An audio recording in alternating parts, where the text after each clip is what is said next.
We're on the job with Andy Challenger, Challenger Gray and Christmas, here today to talk about this latest phenomenon in the workplace called quiet firing. What is this trend, Andy? Yeah, quiet firing is this term that you're hearing about today more and more often. It's this idea that employers might be nudging an employee out of their position or out of the company altogether, even if they're not conducting a large-scale layoff or going through a formal termination process with an employee. They are making the job a little bit less attractive or slowly taking away responsibilities from them so that they choose to leave.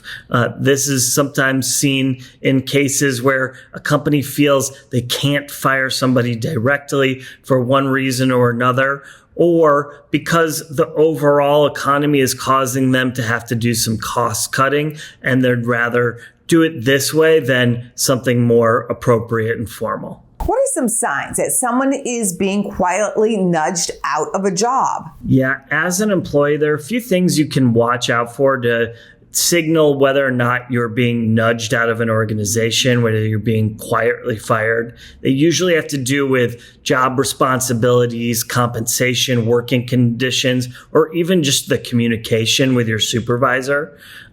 One classic example is an important job responsibility of yours is moved to somebody else.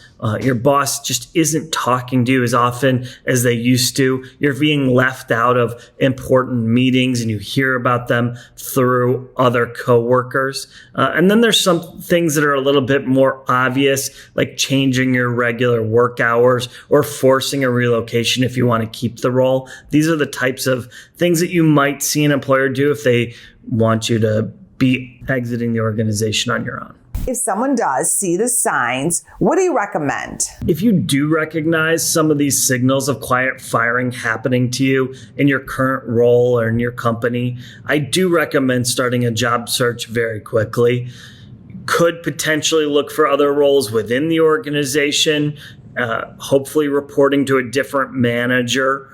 But I do also think you should be looking at other organizations entirely. If this is the way the company's going about cost cutting or terminations, it's really not the ideal workplace for you. So start that search, but don't necessarily quit your job out of frustration right away. It's always easier to find a new job when you're currently employed and you have a better leveraging position when you're going through a future negotiation. Very insightful. Thank you, Andy.